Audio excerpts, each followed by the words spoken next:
ಶರಣು ಶರಣೆನ್ನುವೆವು ಹರಣ ಹಾರುವ ತನಕ, ಶರಣು ಶರಣೆನ್ನುವೆವು ಹರಣ ಹಾರುವ ತನಕ, ಶರಣು ಬಸವಣ್ಣ ಕಶಿಲಿಂಗ, ಬಸವಣ್ಣ ಕಡತನಕ ಕಾಯೋ ಅಭಿಮಾನ. ಶರಣರು ಹಾಡ್ತಾರೆ, ಜನಪದರು ಹಾಡ್ತಾರೆ.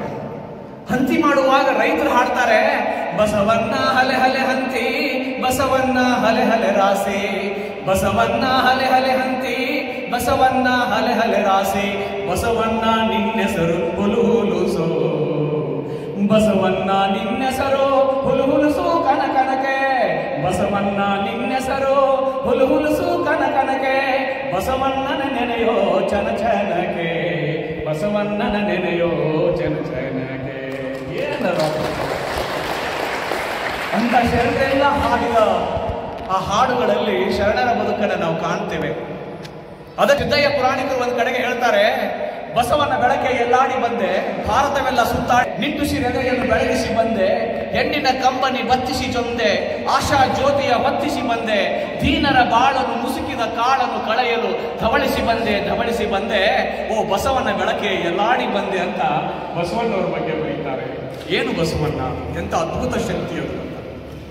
ಇನ್ನೊಂದು ಕಡೆಗೆ ಜಿ ಎಸ್ ಶಿವರುದ್ರಪ್ಪನವರು ಬರೀತಾರೆ, ಇರಬಹುದು ಬಸವಣ್ಣ ನಿನಗಿಂತ ದೊಡ್ಡವರು ವಿರಾಗಿಗಳು ತ್ಯಾಗಿಗಳು, ಅನುಭಾವದ ತುಟ್ಟ ತುದಿಯ ಮೇಲೆ ಏರಿ ಬಟ್ಟ ಬಯಲಾದವರು, ಆದರೆ ಇರಲಾರದಂತೆ ತೋರುತ್ತದೆ ಬಸವಣ್ಣ ನಿನ್ನಂತೆ ಒಳಗಿನ ಅಂಕು ಡೊಂಕುಗಳನ್ನ ಯಾವುದೇ ಮುಚ್ಚು ಮರ ಇಲ್ಲದೆ ಬಿಚ್ಚಿ ಬಗೆದಿಟ್ಟು ಇಷ್ಟ ದೈವದ ಗುಡಿಗೆ ನಡೆಮಡೆಯಾಗಿ ಹಾಸಿಕೊಂಡವರು ಅಂತ ಬಸವಣ್ಣವರ ಬಗ್ಗೆ ಬರೀತಾರಲ್ಲ. ಏನು ಬಸವಣ್ಣ, ಅದ್ಭುತವಾದ ಶಕ್ತಿ. ಅಂತಹ ಬಸವಣ್ಣನವರು ಅಕ್ಕನಾಗುವ ನಡೆದಾಡಿರುವ ಈ ಪುಣ್ಯ ಭೂಮಿಯೊಳಗೆ ದೇವವಾದ ಕಾರ್ಯ ಆಗಿದೆ. ನಾವೆಲ್ಲ ಸಂಭ್ರಶ, ಅದಾವುದು ಆಗ್ಲೇ ಪೂಜಾರಿ ಹೇಳಿದ ಹಾಗೆ ಮಲೆನಾಡಿನಲ್ಲಿ ಬಂದು ನಿಂತಿದ್ದೇವೆ ಅನ್ನುವ ಭಾವ. ಎಲ್ಲೆಡೆ ಹಸಿರಿನಿಂದ ಕಂಗೊಳಿಸುವ ಗಿಡಗಳು ನಮ್ಮನ್ನ ಕೈ ಬೀಸಿ ಹೀಗೆ ಬಾಗಿ ತೂಗಿ ನಮ್ಮನ್ನ ಕರೀತಾ ಇದ್ದಾವೆ ಈ ರೇವಣಸಿದ್ದೇಶ್ವರ ಪವಿತ್ರ ಸನ್ನಿಧಾನಕ್ಕೆ. ಏನು ಚನ್ನಬಸವಣ್ಣ, ಬಸವಣ್ಣನವರ ಗುಹೆಗಳನ್ನ ಅಲ್ಲಿ ಅವರ ಮೂರ್ತಿಗಳನ್ನ ಸ್ಥಾಪನೆ ಮಾಡಿ ಮುಂದೊಂದು ದಿನ ಬಸವಣ್ಣ ಬಾಗೇವಾಡಿಗೆ ಬಂದಂತಹ ಎಲ್ಲ ಪ್ರವಾಸಿಗರು ಬಸವಣ್ಣವರ ತಾಯಿ ಹುಟ್ಟಿದ ತಾಯಿಯ ತವರ ಮನೆಯ ಈ ನೆಲಕ್ಕೆ ಬಂದು ಇಲ್ಲಿ ಅಕ್ಕನಾಗಮ್ಮನ ಆ ಗುಹೆಗಳನ್ನ, ಚನ್ನ ಬಸವಣ್ಣ ಇಲ್ಲಿ ಬಸವಣ್ಣನವರ ಗುಹೆಗಳು, ಅಲ್ಲಿರುವ ಅವರ ಮೂರ್ತಿಗಳನ್ನ ಕಣ್ತುಂಬಿಕೊಂಡು ಅದ್ಭುತವಾದ ತಾಣಕ್ಕೆ ಬಂದಿದ್ದೇವೆ ಅನ್ನುವ ಸಾರ್ಥ ಹೋಗುವ ಹಾಗೆ ಆ ಕೆಲಸವನ್ನ ಮಾಡಿರುವ ನೀವು ಯಾರಿದ್ದೀರಲ್ಲ, ನಿಮ್ಮ ಎಲ್ಲರಿಗೂ ನನ್ನ ಅಭಿನಂದನೆ. ಯಾರು ಮಾಡಬೇಕು ಕೆಲಸ ಅಂತ ಹೇಳಿದ್ರೆ ಹೇಳ್ತಾರೆ, ಒಂದ್ ಕಡೆಗೆ ಪಣತಿ ಒಡೆದಿದೆ, ಬತ್ತಿ ಬಿದ್ದಿದೆ, ತೈಲ ಚೆಲ್ಲಿದೆ, ಆದರೆ ಹಣತೆ ಹಚ್ಚುವ ಕಾರ್ಯ ನಡೆದೇ ಇದೆ ಅಂತ. ಯಾವುದೋ 12ನೇ ಶತಮಾನದಲ್ಲಿ ಕ್ರಾಂತಿ ಆಗುತ್ತೆ, 300 ವರ್ಷಗಳವರೆಗೆ ವಚನ ಸಾಹಿತ್ಯದ ನೆನಪೇ ಆಗಲ್ಲ.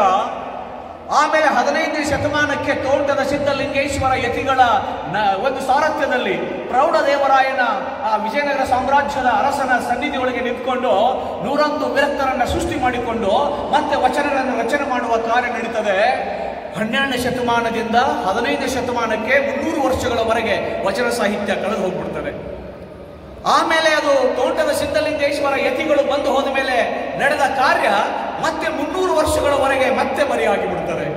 ಆದರೆ ಪುಣ್ಯಾತ್ಮ ಹಳಕಟ್ಟಿಯ ಹೋಗು ಹಳಕಟ್ಟಿ ಅನ್ನುವ ಮಹಾಶರಣ 19ನೇ ಶತಮಾನದಲ್ಲಿ ಬಂದು ಮನೆಗಳಿಗೆ ತಿರುಗಾಡಿ ಎಲ್ಲೆಲ್ಲೂ ಕಲ್ಯಾಣ ಕ್ರಾಂತಿಯಾದ ಮೇಲೆ ಶರಣರು ಎಲ್ಲ ಕಡೆಗೆ ದಿಕ್ಕಾಪಲಾಗಿ ಹೋಗ್ತಾರೆ. ಒಂದಿಷ್ಟು ಜನ ಆಂಧ್ರಕ್ಕೆ ಹೋಗ್ತಾರೆ, ಶ್ರೀಶೈಲಕ್ಕೆ ಹೋಗ್ತಾರೆ, ಒಂದಿಷ್ಟು ಜನ ಸೊನ್ನಲಾಪುರದ ಸಿದ್ದರಾಮೇಶ್ವರ ಹತ್ತಿರಕ್ಕೆ ಬರ್ತಾರೆ, ಇನ್ನೊಂದಿಷ್ಟು ಜನ ಮತ್ತೆ ಅವರು ಬೇರೆ ಬೇರೆ ಕಡೆಗಳಿಗೆಲ್ಲ ಹೋಗಿ ಕೊನೆಗೆ ಚನ್ನಬಸವಣ್ಣ ನೇತೃತ್ವದಲ್ಲಿ ಅಕ್ಕನಾಗಮ್ಮನವರ ನೇತೃತ್ವದಲ್ಲಿ ಶರಣರೆಲ್ಲ ಸೇರಿ ಉಳುಮೆಯ ಕಡೆಗೆ ಪ್ರಯಾಣ. ಈ ಭಾಗದ ನಮ್ಮೆಲ್ಲರ ಮೈ ಮನಗಳಿಗೆ ಬಂದು ಬಸವಣ್ಣ ಯಾಕೆ ಮುಟ್ತಾ ಇಲ್ಲ, ಆ ಮುಟ್ಟಿಸುವ ಪ್ರಯತ್ನವನ್ನ ನಾವೆಷ್ಟು ಮಾಡ್ತಾ ಇದ್ದೇವೆ. ಈ ಚಿಂತನೆಗಳನ್ನ ಇಟ್ಕೊಂಡು ನಾವೆಲ್ಲ ಒಂದಿಷ್ಟು ಕಾರ್ಯವನ್ನ ಮಾಡಬೇಕಾಗಿದೆ. ಆಗ ಬಹಳ ಸಾರ್ಥಕವಾದ ಕಾರ್ಯ ಆಗುತ್ತೆ. ಈ ನೆಲದೊಳಗೆ, ಈ ಬೆಟ್ಟದೊಳಗೆ ಆ ಕಾರ್ಯ ನಡೆದಿದೆ. ಆ ಕಾರ್ಯವನ್ನ ಮಾಡ್ತಾ ಇರುವಂತ ನಿಮ್ಗಳಿಗೆ ದೇವರು ಶಕ್ತಿಯನ್ನ ಕೊಡ್ಲಿ. ನೀವು ಮಾಡುವ ಕಾರ್ಯದೊಳಗೆ ಹೇಗೆ ಮುಂದೆ ಸಾಗಬೇಕು ಅಂತ ಹೇಳಿದ್ರೆ, ಶಕ್ತಿಯ ಕೊಡು, ಶಕ್ತಿಯ ಕೊಡು, ಶಕ್ತಿಯ ಕೊಡು ಹೇ ಪ್ರಭು, ಸತ್ಯಕ್ಕಾಗಿ ನಿಲ್ಲುವ ಛಲವ ದೀಪ್ತಗೊಳಿಸು ಎನ್ನಳು, ಎಡರ ಕಡಲ ತೆರೆ ಹೆಡೆಗಳು ಘೋರ್ ಕರೆಯುತ್ತಾ ಬಂದರು, ತಡೆದು ನಿಲ್ಲುವ ಮಳಲ ತಡೆಯ ಬಲವ ನೀಡು ಶ್ರೀ ಗುರು ಅಂತ ಕೇಳ್ತಾರಲ್ಲ, ಆ ಶಕ್ತಿಯನ್ನ ದೇವರು ನಿಮಗೆ ನೀಡಲಿ ಅಂತ ಈ ಸಂದರ್ಭದಲ್ಲಿ ನಾನು ಆಶಿಸ್ತಾ, ಬಹಳಷ್ಟು ವಿಚಾರಗಳು ಅಕ್ಕನಾಗಮ್ಮನ ಹೆಸರಿನಲ್ಲೇ ಇವತ್ತು ನಾನು ಪ್ರೌಢಶಾಲೆ ಇದೆ, ಬಸವನ ಬಾಗೇವಾಡಿನಲ್ಲಿ ಕಾಲೇಜ್ ಇದೆ, ಅಕ್ಕನಾಗಮ್ಮನ ಹೆಸರಿನಲ್ಲಿ ನಡೀತಾ ಇರುವ ಆ ಶಾಲೆಯಲ್ಲಿ ನಾನು ಶಿಕ್ಷಕನಾಗಿ, ಗಣಿತ ಶಿಕ್ಷಕನಾಗಿ ಸೇವೆಯನ್ನು ಮಾಡ್ತಾ ಇದ್ದೀನಿ. ಇದು ನನ್ನ ಸೌಭಾಗ್ಯ. ಅವರೆಲ್ಲ ನಡೆದಾಡಿದ ಈ ನೆಲದೊಳಗೆ ಬಂದು ಇವತ್ತು ನಾವು ಮಾತಾಡ್ತಾ ಇದ್ದೀನಿ. ಬಹುಶಃ ಇದು ನನ್ನ ಜೀವನದ ಬಹುದೊಡ್ಡ ಸೌಭಾಗ್ಯ ಅನ್ನುವಂಥ ಮಾತುಗಳನ್ನು ಈ ಸಂದರ್ಭದಲ್ಲಿ ಹೇಳಿ, ಒಂದು ಮಾತು ಬಸವಣ್ಣವ್ರ ಬಗ್ಗೆ ನಾನು ಮಾತಾಡ್ತೇನೆ. ಹೇಗೆ ಬಸವಣ್ಣ ಇದ್ರು ಅಂತ ಒಂದು ಸಂದರ್ಭ ನೀವೆಲ್ಲ ಚೆನ್ನಾಗಿ ಅಕ್ಕನಾಗಮ್ಮನ ಮಹಾಕಾರ್ಯವನ್ನು ನೆನಪಿಸ್ಕೊಳ್ತೇವೆ. ಅಕ್ಕನಾಗಮ್ಮನ ಕಾರಣಕ್ಕಾಗಿಯೇ ಬಸವಣ್ಣ ಕ್ರಾಂತಿಕಾರಿಯಾಗಿ ರೂಪುಗೊಳ್ತಾರೆ. ಉಪನಯನ ಮಾಡುವಾಗ ಅಕ್ಕನಿಗೆ ಉಪನಯನ ಮಾಡು ಅಂತ ಕೇಳ್ತಾರೆ ಬಸವಣ್ಣ. ಹೆಣ್ಣು ಮಕ್ಕಳಿಗೆ ಉಪನಯನ ಮಾಡಕ್ ಆಗೋದಿಲ್ಲ ಅಂದಾಗ ಅಕ್ಕನಿಗಿಲ್ಲದ ಈ ಉಪನಯನ ನನಗೂ ಬೇಡ ಅಂತ ಧಿಕ್ಕರಿಸ್ತಾರೆ ಬಸವಣ್ಣ. ಆ ಕಾರಣಕ್ಕಾಗಿಯೇ ಮೊಟ್ಟ ಮೊದಲ ಬಾರಿಗೆ ಲಿಂಗ ಸಮಾನತೆಯ ಕುರಿತಾಗಿ ತನ್ನ ಧ್ವನಿ ಎತ್ತಿದಂತ ವ್ಯಕ್ತಿ ಯಾರಾದರೂ ಆಗಿದ್ರೆ ಅದು ಬಸವಣ್ಣನವರು ಅನ್ನೋದನ್ನ ನಾವು ನೆನಪಿಸಿಕೊಳ್ಬೇಕಾಗ್ತದೆ. ಆ ಕ್ಷಣಕ್ಕೆ ಕರ್ಮ ಲತೆಯಂತಿದ್ದ ಈ ಜನಿವಾರವನ್ನ ಬಿಸುಟು ಹಾಕಿ ಅಕ್ಕನನ್ನ ಕರೆದುಕೊಂಡು ಕೂಡಲ ಸಂಗಮಕ್ಕೆ ಬಂದ ಬಸವಣ್ಣ ಏನು ಅದ್ಭುತವಾದ ಶಕ್ತಿ ಚೈತನ್ಯವಾಗಿ ಬೆಳೀತಾರೆ. ನೋಡಿ, ಕೇಳೋದಕ್ಕೆ ರೋಮಾಂಚನ ಆಗ್ತದೆ. ಹಾಗೆ ಅಕ್ಕನಾಗಮ್ಮ ಬಸವಣ್ಣನವರನ್ನ ತಿದ್ದಿ ತೀಡಿ ಜಗಜ್ಯೋತಿ ಬಸವಣ್ಣನಾಗಿ ಮಾಡ್ತಾರೆ. ಅದೇ ಅಕ್ಕನಾಗಮ್ಮ ಚನ್ನ ಬಸವಣ್ಣನವರನ್ನ ತಿದ್ದಿ ತೀಡಿ ಚಿನ್ಮಯ ಜ್ಞಾನಿ, ಅವಿರಳ ಜ್ಞಾನಿ, ಸದುಮಳ ಜ್ಞಾನಿ, ಸ್ವಯಂಭೂ ಜ್ಞಾನಿ ಅಂತ ಹೇಳಿ ಶಟಸ್ಥಲ ಒಂದು ತತ್ವವನ್ನ, ಒಂದು ಏನು ಚಿಂತನೆಗಳಿಗಿತ್ತಲ್ಲ, ಇಡೀ ವಚನಕ್ಕೆ ಒಂದು ಸಂವಿಧಾನವನ್ನ ರಚನೆ ಮಾಡಿದಂತ ವ್ಯಕ್ತಿ ಯಾರಾದರೂ ಆಗಿದ್ರೆ ಅದು ಚನ್ನ ಬಸವಣ್ಣ. ವಚನ ಸಾಹಿತ್ಯಕ್ಕೆ ದಿಕ್ಕು ದಶೆಗಳನ್ನ ನೋಡಿ ಅದಕ್ಕೊಂದು ರೂಪವನ್ನ ಕೊಟ್ಟಿರುವಂತ ವ್ಯಕ್ತಿ ಯಾರಾದರೂ ಆಗಿದ್ರೆ ಅದು ಚನ್ನ ಬಸವಣ್ಣ. ಪಂಚಾಚಾರಗಳು, ಅಷ್ಟಾವರಣಗಳು, ಶಟಸ್ಥಲ ಸಿದ್ಧಾಂತವನ್ನ ನಮಗೆ ಕೊಟ್ಟು ಹೋದಂತ ಮಹಾನ್ ವ್ಯಕ್ತಿ ಯಾರಾದರೂ ಆಗಿದ್ರೆ ಅದು ಚನ್ನ ಬಸವಣ್ಣ. ಅವತ್ತು ಅನುಭವ ಮಂಟಪದಲ್ಲಿ ಯಾವುದೇ ಚಿಂತನೆಗಳು ಎಲ್ಲ ಯಾರಿಂದಲೂ ಕೂಡ ಬಗೆಹರಿಯದೇ ಇದ್ದಾಗ ಕೊನೆಗೆ ಚನ್ನ ಬಸವಣ್ಣ ಇಡೀ ಅನುಭವ ಮಂಟಪದಲ್ಲಿ ಅತ್ಯಂತ ಚಿಕ್ಕ ವಯಸ್ಸಿನ ವ್ಯಕ್ತಿ. ಆ ಶರಣನ ಚನ್ನ ಬಸವಣ್ಣನವರನ್ನ ಕೇಳಿ ಆ ಸಮಸ್ಯೆಗೆ ಪರಿಹಾರವನ್ನ ಕಂಡುಕೊಳ್ತಿದ್ರು ಅಂತ ಹೇಳಿದ್ರೆ ಚನ್ನ ಬಸವಣ್ಣ ಎಂತ ಅದ್ಭುತವಾದ ಚೈತನ್ಯ. ಅವನನ್ನು ಸಿದ್ಧಗೊಳಿಸಿದವರು ಯಾರು? ಅಕ್ಕನಾಗಮ್ಮ. ಅವತ್ತು ಕಲ್ಯಾಣದಿಂದ ಮಡಿವಾಳ ಮಾಚಿದೇವ ಅಕ್ಕನಾಗಮ್ಮನ ನೇತೃತ್ವದಲ್ಲಿ ಚನ್ನ ಬಸವಣ್ಣನವರು ಸೇರಿ, ಸೊಡ್ಡಳದ ಬಾಚರ್ಸ ಸೇರಿ, ಅಮ್ಮಿಗರ ಚೌಡಯ್ಯ ಅವರನ್ನ ಕರ್ಕೊಂಡು ಅಲ್ಲಿ ಲಕ್ಕಮ್ಮನವ್ರ ಜೊತೆಯಾಗಿ, ಅಲ್ಲಿ ಯಾರೋ ಕಿನ್ನರಿ ಬೊಮ್ಮಯ್ಯನ ಜೊತೆ ಕುಡಿಸ್ಕೊಂಡು, ಕಂಕರಿ ಕಕ್ಕಯ್ಯನನ್ನ ಕರ್ಕೊಂಡು ಎಷ್ಟೊಂದು ಜನ ಶರಣರು, ಸುಮಾರು 3000 ಜನರು ಅಕ್ಕನಾಗಮ್ಮನ ಅವರೆಲ್ಲ ಹೊರಡ್ತಾರೆ. ಅಲ್ಲಲ್ಲಿ ಲಿಂಗೈಕ್ಯರಾಗಿದ್ದಾರೋ ಹೋರಾಟ ಮಾಡ್ತಾ ಅಲ್ಲೆಲ್ಲ ಅವರ ದೇವರ ಗುಡಿಗಳು ಅಲ್ಲಿ ಇವತ್ತು ಅವರ ಹೆಸರುಗಳಲ್ಲಿ ಸ್ಥಾಪಿತವಾಗಿದ್ದಾವೆ ಅಂತ ಹೇಳಿದ್ರೆ ನಾವುಗಳೆಲ್ಲ ಅದೇ ಕಾರ್ಯವನ್ನ ನೀವು ಮಾಡಿದಿರಿ. ಬಹಳ ಅದ್ಭುತವಾದ ಕೆಲಸ. ಏನಾದರೂ ಅಂತಾನೆ ಇರಲಿ, ಆಡ್ತಾನೆ ಇರಲಿ, ಆದರೆ ಬಸವಣ್ಣವರ ಚಿಂತನೆಗಳನ್ನ ಈ ಜಗತ್ತಿನ ತುಂಬೆಲ್ಲ ಪಸರಿಸುವ ಕಾಯಕ ನಡಿಬೇಕಾಗಿದೆ. ನನಗೊಂದು ನೋವಿದೆ. ಯಾಕೆ ಅಂತ ಹೇಳಿದ್ರೆ ಕೃಷ್ಣೆಯ ತೀರದಲ್ಲಿ ಹುಟ್ಟಿದ ಬಸವಣ್ಣ ಲಂಡನ್ನಿನ ಥೇಮ್ಸ್ ನದಿಯವರೆಗೆ ಹೋಗಿ ಮುಟ್ತಾನೆ. ಆದರೆ ಇಲ್ಲಿಯೇ ಹುಟ್ಟಿ ಬೆಳೆದಿರುವ ನಮ್ಮಗಳ ಎದೆಗಳಿಗೆ ಬಸವಣ್ಣ ಯಾಕೆ ಮುಟ್ತಾ ಇಲ್ಲ? ಇದನ್ನು ನಾವೆಲ್ಲ ಚಿಂತನೆ ಮಾಡಬೇಕಾಗಿದೆ.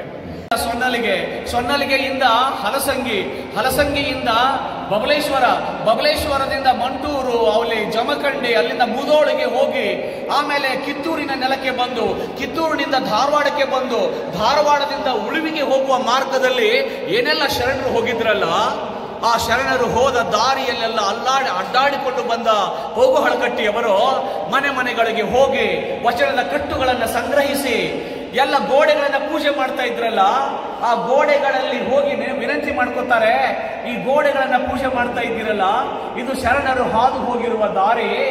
ನೀವು ಗೋಡೆ ಪೂಜೆ ಮಾಡ್ತಾ ಇದ್ದೀರಿ ಅಂದ್ರೆ ಕಲ್ಯಾಣದ ಕ್ರಾಂತಿ ನಡೆದಾಗ ವಚನದ ಕಟ್ಟುಗಳನ್ನು ಸುಟ್ಟು ಹಾಕುವ ಪ್ರಯತ್ನ ನಡೀತದೆ. ಆದರೆ ಸಿದ್ದರಾಮ ಶಿವಯೋಗಿಗಳು ಎಲ್ಲ ಶರಣರ ಜೋಳಿಗೆಯಲ್ಲಿ ವಚನದ ಕಟ್ಟುಗಳನ್ನು ಹಾಕಿ ಒಂದು ಬಂಡಿಯೊಳಗೆ ಸುಮ್ಮನೆ ಏನೂ ಬರದೇ ಇರುವಂತ ವಚನದ ಕಟ್ಟುಗಳನ್ನು ತುಂಬಿ ಅವರು ತೆಗೆದುಕೊಂಡು ಹೋಗ್ತಿರ್ಬೇಕಾದ್ರೆ ಅಲ್ಲಿಯ ಸೈನಿಕರು ಬಂದು ಆ ಚಕ್ಕಡಿಯೇ ನಿಂತಲ್ಲ, ಅದರ ತುಂಬ ವಚನದ ಕಟ್ಟುಗಳಿದಾವೆ, ಈ ಶರಣರ ಸುಡೋದಕ್ಕಿಂತ ಹೆಚ್ಚಾಗಿ ನಾವು ವಚನಗಳನ್ನ ಸುಟ್ಟು ಹೋಗ್ಬೇಕು, ವಚನಗಳು ಸುಟ್ಟು ಹೋದ್ರೆ ಅವರ ಚಿಂತನೆಗಳು ಮುಡಿಯೋದಿಲ್ಲ ಅಂತ ಹೇಳಿ ಆ ಚಕ್ಕಡಿಗೆ ಬೆಂಕಿಯನ್ನು ಹಚ್ತಾರೆ.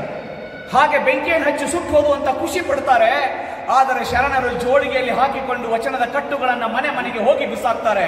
ಅವರ ಜನ ಎಲ್ಲ ಅದನ್ನ ತಮ್ಮ ಗದ್ದುಗೆಯ ಕೆಳಗೆ, ದೇವರ ಗದ್ದುಗೆಯ ಕೆಳಗೆ ಇಟ್ಟು ಪೂಜೆ ಮಾಡ್ತಾರೆ.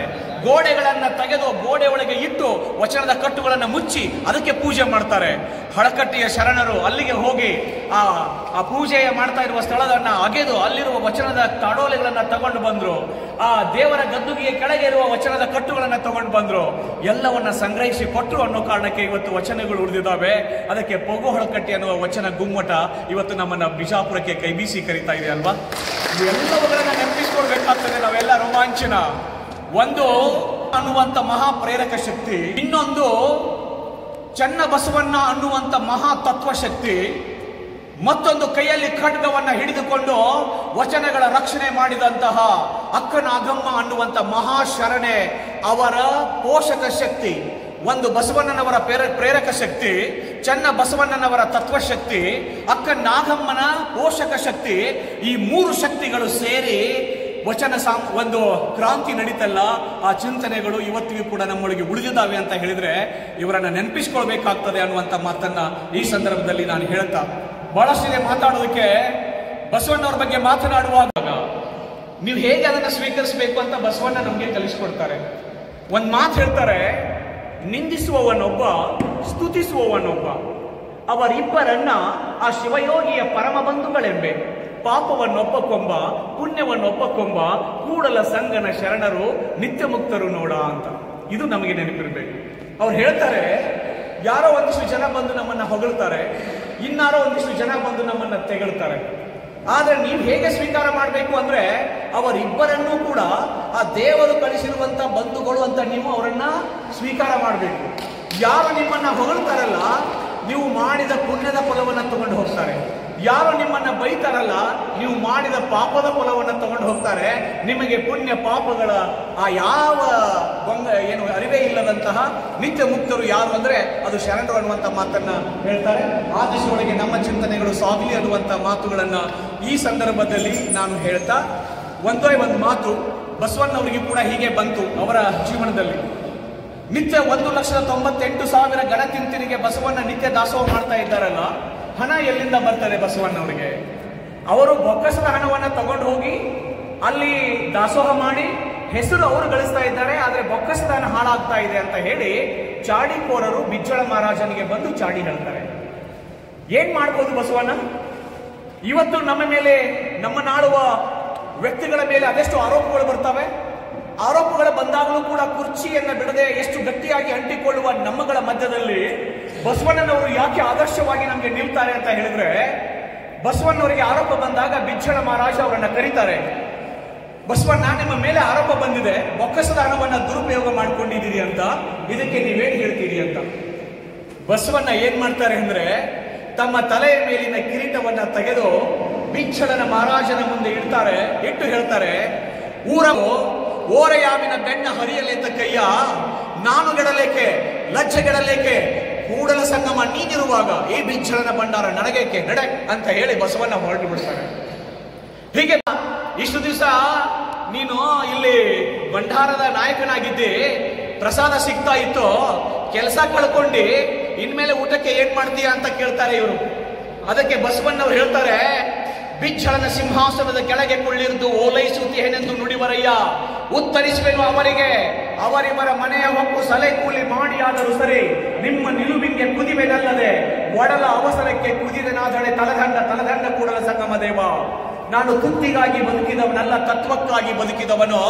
ಅವರಿವರ ಮನೆಗೆ ಹೋಗಿ ಕೂಲಿ ಕೆಲಸ ಮಾಡಿ ಆದರೂ ಸರಿ, ತತ್ವಕ್ಕಾಗಿ ಬದುಕ್ತೇನೆ ಹೊರತು ತುತ್ತಿಗಾಗಿ ತಪ್ಪು ಮಾಡೋದಿಲ್ಲ ಅನ್ನುವಂಥ ಮಾತನ್ನ ಬಸವಣ್ಣ ಹೇಳ್ತಾರಲ್ಲ, ಆ ಆದರ್ಶ ಇವತ್ತಿನ ನಮಗೆ ಬರೋದಾದ್ರೆ, ನಮ್ಮ ನಾಳುವ ನಾಯಕರೊಳಗೆ ಈ ಚಿಂತನೆಗಳು ಬರೋದಾದ್ರೆ, ಎಂತಹ ಅವತ್ತು ಬಸವಣ್ಣ ಯಾವ ಕಲ್ಯಾಣ ರಾಜ್ಯದ ನಿರ್ಮಾಣಕ್ಕೆ ಅವತ್ತು ಪ್ರಯತ್ನ ಪಟ್ಟರು, ಯಾವ ಸಂವಿಧಾನ ಇವತ್ತು ವೆಲ್ಫೇರ್ ಸ್ಟೇಟ್ ನಿರ್ಮಾಣ ಮಾಡಬೇಕು ಅಂತ ಹೇಳುತ್ತೋ, ವೆಲ್ಫೇರ್ ಸ್ಟೇಟ್ ನಿರ್ಮಾಣ ಅಂದ್ರೇನೆ ಅವತ್ತು ಬಸವಾದಿ ಶರಣರು ಮಾಡಿದ ಕಲ್ಯಾಣ ರಾಜ್ಯ ಅಂತ ನಿರ್ಮಾಣ ಇದೆಯಲ್ಲ, ಅದಕ್ಕೆ ತುಂಬಾ ಪರ್ಯಾಯ ಶಬ್ದಗಳಿವೆ. ಅಲ್ಲಿ ಕಲ್ಯಾಣ ರಾಜ್ಯ, ನಮ್ಮ ಸಂವಿಧಾನದಲ್ಲಿ ವೆಲ್ಫೇರ್ ಸ್ಟೇಟ್ ನಿರ್ಮಾಣ, ಇವೆರಡು ಚಿಂತನೆಗಳು ಬಸವಣ್ಣ ಅವತ್ತು ಅದನ್ನು ಕೊಟ್ಟು ಹೋಗಿದ್ದಾರೆ. ಆ ಚಿಂತನೆಗಳನ್ನು ಉಳಿಸುವಂತ ಪ್ರಯತ್ನ ನಮ್ಮ ಕಡೆಯಿಂದ ಆಗಲಿ ಅನ್ನುವಂಥ ಮಾತನ್ನ ಈ ಸಂದರ್ಭದಲ್ಲಿ ಹೇಳ್ತಾ, ಬಹಳಷ್ಟು ಚಿಂತನೆಗಳನ್ನು ಹಂಚಿಕೊಳ್ಬೇಕಾಗಿತ್ತು. ಸಾಕು, ಇಷ್ಟು ನಿಮ್ಮ ಜೊತೆಗೆ ಬಂದೆ, ಮಾತನಾಡಿದೆ. ನನಗೆ ಇಲ್ಲಿ ಬಂದು ನಿಂತ್ಕೊಂಡು ಮಾತನಾಡುವ ಒಂದು ಸೌಭಾಗ್ಯ, ಒಂದು ಅವಕಾಶವನ್ನು ನೀವು ಕೊಟ್ರಲ್ಲ, ಅದಕ್ಕೆ ನಾನು ಬಹಳ ಋಣಿಯಾಗಿರ್ತೇನೆ ಅನ್ನುವಂಥ ಮಾತನ್ನ ಹೇಳಿ ನಾನು ಬಿಜಾಪುರದ ಒಂದು ಶರಣ ಸಾಹಿತ್ಯ ಪರಿಷತ್ತಿನ ಸಭೆಗೆ ಹೋಗಲೇಬೇಕಾಗಿತ್ತು. ಆ ಸಭೆ ಇವತ್ತು ನಾನು ತಪ್ಪಿಸ್ಕೊಂಡ್ರೆ ಪ್ರತಿ ಸಾರಿ ನನ್ನನ್ನು ಬೈತಿರ್ತಾರೆ. ಆದರೆ ಮತ್ತೆ ಇವತ್ತು ತಡವಾಗಿದೆ. ಬಹುಶಃ ಯಾರಾದರೂ ವಿಜಾಪುರಕ್ಕೆ ಹೋಗೋರಿದ್ರೆ ನನ್ನನ್ನು ನಿಮ್ಮ ಜೊತೆಗೆ ಕರ್ಕೊಂಡು ಹೋಗಿ ಅನ್ನುವಂಥ ಮಾತನ್ನು ಹೇಳ್ತಾ, ಕೊನೆಯದಾಗಿ ಕಲ್ಲು ಕೊಟ್ಟವ್ವ ನಿನಗೆಲ್ಲ ಭಾಗ್ಯ ಬರಲಿ, ಪಲ್ಲಕ್ಕಿ ಮೇಲೆ ಮಗ ಬರಲಿ, ಮಲ್ಲಿಗೆ ಮುಡಿಯುವಂಥ ಸೊಸೆ ನಿನ್ನ ಮನೆಗೆ ಬರಲಿ ಅಂತ ಜಾನಪದ ತಾಯಿ ಹಾಡ್ತಾರಲ್ಲ. ಈ ಕಾಯಕವನ್ನ ಯಾರ್ಯಾರು ಹೆಸರುಗಳು ಬೇಕಾಗಿಲ್ಲ, ಅವರಿಗೆ ಹೆಸರು ಹೇಳಲಿ ಅಂತ ಅವರು ಕಾರ್ಯವನ್ನ ಮಾಡಲಿಲ್ಲ. ಅವ್ರು ಕಾಯಕ ಮಾಡೋದೇ ಅವ್ರದ್ದು ಕೆಲಸ. ಕೋಗಿಲೆ ಮಾವಿನ ತಳಿರನ್ನ ತಿಂದು ಕುಹು ಕುಹು ಹಾಡ್ತಾ ಇರ್ತದೆ. ಯಾರೋ ನಮಗೆ ಸನ್ಮಾನ ಮಾಡ್ತಾರೆ, ಬಿರುದುಗಳನ್ನು ಕೊಡ್ತಾರೆ ಅಂತಲ್ಲ. ಆ ಬೆಟ್ಟದ ಮೇಲಿನಿಂದ ಹರಿಯುವ ನದಿಯ ನೀರು ಜುಳು ಜುಳು ನಾದ ಮಾಡ್ತಾ ಹರಿತಾನೇ ಇರ್ತದೆ. ಆ ಜುಳು ಜುಳು ನಾದ ಮಾಡ್ತಾ ಇರೋದು ಯಾರೋ ಬಿರುದು ಕೊಡ್ತಾರೆ, ಸನ್ಮಾನಿಸ್ತಾರೆ ಅನ್ನೋ ಕಾರಣಕ್ಕಾಗಿ ಅಲ್ಲ. ಹಾಗೆ ಇಲ್ಲಿ ಯಾರು ಕಾಯಕ ಮಾಡ್ಕೊಂಡಿದ್ದಾರೆ, ಯಾರೋ ಬಂದು ನಮ್ಮನ್ನ ಗೌರವಿಸ್ತಾರೆ, ಸನ್ಮಾನಿಸ್ತಾರೆ ಅಂತ ಹೇಳಿ ಅವರು ಕಾಯಕವನ್ನ ಮಾಡ್ತಾ ಇಲ್ಲ. ಇದು ಬಸವಣ್ಣನವರ, ಅಕ್ಕ ನಾಗಮ್ಮನವರ ಎಲ್ಲ ಅವರು ಶರಣರ ನೆಲ ಇದೆ. ಈ ನೆಲಕ್ಕಾಗಿ ನಾವು ಕೆಲಸ ಸಾಧ್ಯ ಅನ್ನುವಂತಹ ಒಂದು ಚಿಂತನೆಯನ್ನು ಇಟ್ಕೊಂಡು ಕೆಲಸ ಮಾಡ್ತಾ ಇದ್ದಾರಲ್ಲ. ನೀವೆಲ್ಲ ಅವರಿಗೆ ಕೈ ಜೋಡಿಸಿ, ನೀವೆಲ್ಲ ಅವರಿಗೆ ಶಕ್ತಿಯನ್ನು ನೀಡಿ ಇನ್ನಷ್ಟು ಸುಂದರವಾದ ಇಂಗ್ಲೇಶ್ವರದ ನಿರ್ಮಾಣ ಇಲ್ಲಿ ಆಗಲಿ, ಮತ್ತೆ ಮತ್ತೆ ನಾವು ಬಂದು ಸೇರುವ ಸೌಭಾಗ್ಯ ನಮಗೆ ಸಿಗಲಿ ಅಂತ ಆಶಿಸ್ತಾ ಮಾತು ಮುಗಿಸ್ತೇನೆ. ಎಲ್ಲರಿಗೂ ಶರಣಾರ್ಥಿ.